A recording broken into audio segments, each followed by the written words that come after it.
Assalamualaikum warahmatullahi taala wabarakatuh dan salam sejahtera kepada Profesor Madya Dr. Aswati binti Hamzah dan rakan sekalian. Hari ini saya dan rakan-rakan saya Muhammad Afiq bin Julal, Veronica Sibat dan Zamalia binti M. Husin akan membentangkan tentang subjek PGT 219 iaitu pengantar kaedah mengajar ilmu kemanusiaan. Tugasan yang diberikan adalah interpretasi bahan bantu mengajar bukan ICT. Baiklah, sebelum kita masuk kepada penerangan bahan bantu mengajar dengan lebih lanjut, kumpulan kami telah memilih subjek sejarah tingkatan 4 iaitu standard kandungan nasionalisme di Malaysia sebelum Perang Dunia Kedua dan standard pembelajaran nasionalisme di negara kita, dan di mana fokus subtopik utama adalah faktor nasionalisme, perkembangan nasionalisme dan juga kesan perkembangan nasionalisme. Baiklah, sebelum itu saya akan menerangkan terlebih dahulu tentang definisi bahan bantu mengajar. Bahan bantu mengajar merupakan salah satu faktor yang paling penting dalam kita menentukan kejayaan program pengajaran dan pembelajaran. Hal ini dikatakan demikian kerana penggunaan bahan bantu mengajar akan menimbulkan rangsangan keinginan pelajar untuk mereka mengetahui sesuatu serta menjadikan suasana pengajaran dan pembelajaran semakin menarik. Menurut Nur Razia Abdul Hamid pada tahun 1981, beliau mendefinisikan bahawa bahan bantu mengajar bukanlah sesuatu yang tersisi dan terasing sifatnya daripada proses pengajaran dan pembelajaran. Situasi ini bermaksud bahawa semasa kita sebagai guru di dalam proses pengajaran dan pembelajaran, bahan bantu mengajar sudah menjadi tidak asing untuk kita gunakan dalam proses pengajaran dan pembelajaran. Dan secara keseluruhannya, bahan bantu mengajar sangat penting bagi guru untuk memudahkan sesi pengajaran dan pembelajaran berlangsung dengan lebih menarik di dalam kelas. Seterusnya, saya akan menjelaskan kepentingan BBM di dalam pengajaran. Mengikut Charles F. Hoban, James Giffin, dan Edgar Dale 1964, kepentingan BBM adalah menjadi satu asas yang kuat untuk sesuatu konsep. BBM ini juga menjadi daya tarikan kepada seseorang pelajar kerana pelajar mungkin akan berminat ingin tahu tentang BBM yang dihasilkan dan juga tertarik dengan kepelbagaian warna yang digunakan oleh guru untuk menghasilkan BBM ini. Seterusnya, BBM ini dapat menghasilkan pembelajaran yang lebih kekal dan juga membina pemikiran yang berterusan seperti melalui filem bergerak. BBM ini juga boleh membantu pelajar untuk lebih faham tentang topik yang diajar oleh guru dan juga membantu perkembangan perbendaharaan kata pelajar. Yang terakhir ialah BBM ini akan memberi pengalaman baru dan juga menjadikan pengalaman pelajar itu lebih mendalam dan juga beragam. Prinsip-prinsip penggunaan bahan bantu mengajar ataupun BBM. Baiklah, untuk meningkatkan keberkesanan aktiviti pengajaran dan pembelajaran berasaskan bahan, guru harus memahami dan juga mematuhi prinsip-prinsip berikut, iaitu yang pertama, bahan-bahan hendaklah dipilih berdasarkan kepada objektif yang ditentukan terlebih dahulu. Kandungannya hendaklah mengandungi fakta tepat serta sesuai digunakan mengikut kebolehan pelajar. Prinsip kedua, sekiranya buku teks digunakan sebagai bahan pelajaran, kandungan hendaklah dibaca oleh guru terlebih dahulu supaya mengenal pasti kelemahan dalam kandungannya, kemudian mengubah suai bahan mengikut objektif dan topik pelajaran yang akan diajarkan. Prinsip yang ketiga adalah proses penggunaan bahan pelajaran dalam bilik darjah hendaklah dirancang mengikut langkah-langkah pelajaran yang akan disampaikan. Ianya termasuk set induksi seperti menerangkan cara dan tujuan penggunaan bahan pelajaran hendaklah dirancang terlebih dahulu. Dan prinsip yang terakhir adalah aktiviti menilai keberkesanan penggunaan bahan-bahan pelajaran hendaklah diadakan. Aktiviti ini mengandungi aktiviti memerhati, soal jawab atau ujian. Ia bertujuan untuk mengukuhkan pelajaran yang baru disampaikan serta membolehkan guru mengenal pasti kebaikan dan kelemahan penggunaan bahan pelajaran tersebut. Baiklah, saya akan membentangkan tajuk yang seterusnya, iaitu prosedur penggunaan bahan bantu mengajar. Di mana prosedur penggunaan bantu mengajar terbahagi kepada 3 fasa, iaitu fasa sebelum, fasa semasa dan fasa selepas. Okey, kita masuk kepada yang pertama, iaitu sebelum. Sebelum, iaitu guru memberi arahan kepada murid terlebih dahulu. Di mana guru haruslah memastikan tingkah laku pelajar dalam keadaan terkawal sebelum menggunakan bahan bantu mengajar. Dan setelah murid memahami arahan, guru akan menunjukkan bahan bantu mengajar yang digunakan dalam proses pengajaran dan pembelajaran bagi mengekalkan disiplin pelajar semasa berada di dalam kelas. Yang kedua adalah fasa semasa, di mana guru haruslah menunjukkan bahan bantu mengajar semasa proses penggunaan BBM itu sahaja, iaitu ketika aktiviti menerang. Hal ini kerana untuk mengekalkan tumpuan pelajar. Contohnya, apabila kita menunjukkan bahan bantu mengajar terlalu awal, iaitu sebelum kelas bermula, besar kemungkinan tumpuan pelajar hanya tertumpu kepada BBM itu sahaja. Dan yang seterusnya, guru juga akan membimbing murid dalam membincangkan fakta penting yang terdapat dalam bahan bantu mengajar yang dihasilkan oleh guru. Dan yang terakhir adalah aktiviti penilaian terhadap tindak balas perlu dilakukan berdasarkan hasil penggunaan bahan bantu mengajar. Situasi ini bertujuan untuk guru membuat penilaian keberkesanan bahan bantu mengajar yang dihasilkan untuk kegunaan masa akan datang.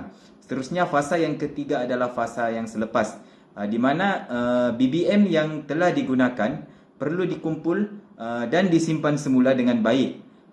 Situasi ini bertujuan untuk digunakan semula. Sebagai contoh, kita akan guna BBM di kelas yang lain ataupun di kemudian hari.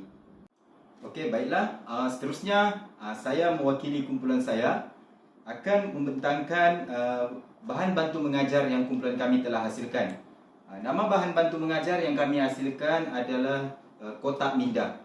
Okey, permainan kotak minda ini mempunyai 3 lapisan, di mana lapisan pertama mengenai subtopik pertama, lapisan kedua mengenai subtopik kedua, dan lapisan yang ketiga mengenai fokus subtopik yang ketiga. Baiklah. Okey, cara permainan dia, guru sendiri akan mengendalikan permainan ini bersama pelajar semasa aktiviti menerang. Okey, cara permainan dia, guru haruslah membuka kotak lapisan yang pertama. Seperti ini.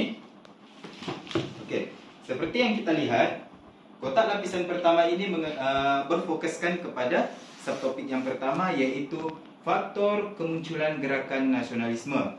Dan faktor-faktor tersebut telah terpampang di bahagian setiap kotak ini, iaitu sistem pendidikan, peranan agama dan juga media cetak. Dan setiap huraian ini berada di dalam sampul yang telah disediakan oleh guru. Contohnya sistem pendidikan. Huraian mengenai sistem pendidikan dimasukkan ke dalam sampul untuk pelajar mudah membaca mengenai faktor-faktor tersebut. Okey, baiklah. Di lapisan yang kedua pula mengenai topik yang kedua, iaitu perkembangan nasionalisme. Okey, seperti yang kita lihat, perkembangan nasionalisme disebabkan oleh 3 faktor, iaitu perjuangan golongan intelektual, perjuangan melalui persatuan, dan juga perjuangan melalui penulisan. Dan tokoh-tokoh yang terlibat juga ditampal di bahagian bersebelahan dengan fakta, agar pelajar dapat mengetahui siapa tokoh pelopor yang menyebabkan perjuangan-perjuangan tersebut. Dan huraian setiap perjuangan juga dimasukkan di dalam sampul untuk memudahkan guru berbincang dengan pelajar mengenai huraian tersebut. Okey, seterusnya kotak lapisan yang terakhir, pelajar juga melakukan benda yang sama. Pelajar harus membuka terlebih dahulu.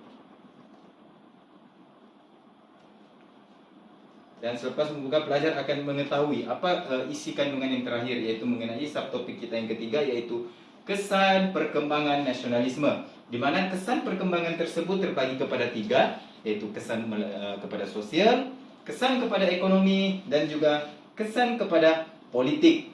Dan kesan-kesan tersebut, huraian mengenai kesan juga terdapat di dalam setiap sampul yang telah disediakan oleh guru. Sebagai contoh, kesan kepada sosial. Ini adalah huraian yang telah disediakan oleh guru untuk dibincangkan bersama pelajar semasa proses pengajaran dan pembelajaran di dalam kelas. Oleh itu, semasa guru menggunakan ADM ini, pelajar-pelajar juga turut serta. Semasa guru membuka kotak minda ini agar guru dan pelajar mampu mewujudkan komunikasi dua hala bagi membincangkan semua faktor, semua kesan dan juga perjuangan-perjuangan yang terdapat dalam kotak minda ini. Setakat itu sahaja pembentangan mengenai bahan bantu mengajar yang kumpulan kami telah hasilkan. Sekian, terima kasih.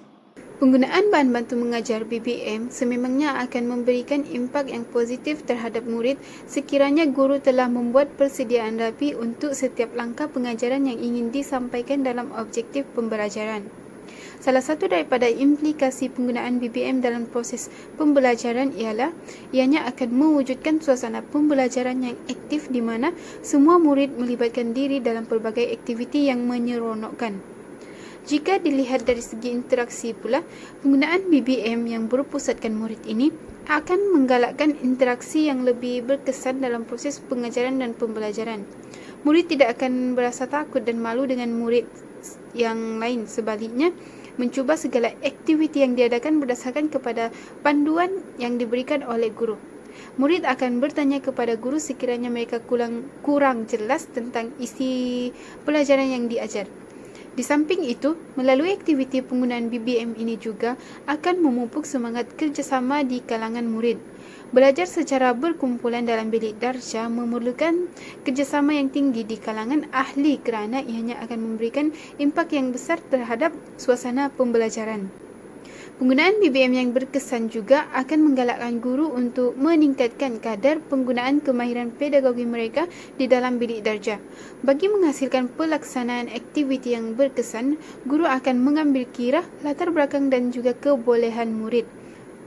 Secara tidak langsung ini akan menjadikan mereka lebih profesional dalam mengaplikasikan pelbagai kaedah dalam usaha untuk mencapai objektif pembelajaran di dalam bilik darjah. Dalam erti kata lain, dengan adanya integrasi pendekatan yang digunakan akan dapat menghasilkan suasana pembelajaran yang kondusif kepada semua murid kerana mereka tidak terikat dengan teknik pengajaran tradisional yang agak membosankan, di mana ianya lebih berpusatkan kepada guru sahaja. Baiklah, seterusnya kita akan masuk kepada kelebihan penggunaan bahan bantu mengajar. Okey. Penggunaan bahan bantu mengajar mempunyai kelebihan-kelebihan yang tersendiri, iaitu dapat menarik minat pelajar di dalam kelas, memudahkan guru mengendalikan sesi pengajaran dan pembelajaran dan mewujudkan interaksi dua hala, iaitu antara guru dan pelajar. Hal ini kerana apabila kita melaksanakan penggunaan bahan bantu mengajar dalam aktiviti pengajaran, murid akan sentiasa bertanya soalan kepada guru disebabkan murid berasa selesa dengan guru untuk bertanya soalan. Yang seterusnya dapat merangsang minat dan kesungguhan pelajar di dalam kelas. Merangsang minat dan kesungguhan pelajar akan dilihat semasa berlakunya sesi soal jawab atau semasa guru bertanyakan soalan kepada pelajar mengenai soalan-soalan yang berunsurkan seperti kebat. Hal ini kerana apabila guru bertanyakan soalan yang berkonsepkan aras tinggi, situasi ini akan membuka minda pelajar untuk berfikir di luar kotak. Dan yang terakhir juga adalah bahan bantu mengajar dapat memberi kebaikan kepada pelajar dari aspek pengalaman panca indera. Situasi ini bermaksud BBM yang dihasilkan oleh guru itu boleh dilihat, dirasa dan didengar oleh pelajar. Maka ianya akan memberi pengalaman penting kepada pelajar semasa mengikuti proses pengajaran dan pembelajaran di dalam kelas. Baiklah, kita beralih kepada kelemahan yang sering timbul disebabkan penggunaan bahan bantu mengajar. Okey, kelemahan yang pertama adalah guru perlu membuat perancangan dalam menyusun teknik yang sesuai untuk aktiviti pengajaran dan pembelajaran pada waktu itu. Hal ini kerana sekiranya BBM yang dihasilkan tidak sesuai dengan suasana PDP, maka besar kemungkinan PDP itu kurang berkesan. Sebagai contoh, guru memang telah menyediakan satu BBM yang menarik, akan tetapi dari segi kesesuaian bahan bantu mengajar tidak begitu sesuai dalam topik pengajaran hari tersebut. Maka besar kemungkinan proses pengajaran dan pembelajaran pada waktu itu kurang berkesan. Seterusnya adalah guru perlu sentiasa kreatif untuk mencari bahan bagi membina satu alat bantu mengajar yang menarik. Situasi ini menyebabkan masa yang diambil oleh guru sangat lama dalam menghasilkan bahan bantu mengajar yang kreatif untuk ditunjukkan kepada pelajar. Dan akhir sekali, kelemahan yang dikesan adalah murid kadangkala akan merasa bosan dengan bahan bantu mengajar yang ditunjukkan. Hal ini kerana sekiranya kita menggunakan satu model bahan bantu mengajar, sudah semestinya BBM itu akan menjadi cepat bosan. Oleh itu, guru haruslah sentiasa kreatif serta menjana idea dalam menghasilkan sesuatu pembaharuan mengenai bahan bantu mengajar agar dapat merangsang minat pelajar untuk terus mengikuti sesi pengajaran dan pembelajaran di dalam kelas. Berikut merupakan senarai rujukan yang kami gunakan dalam menghasilkan tugasan ini, dan setakat itu saja pembentangan daripada kumpulan kami. Sekian, terima kasih.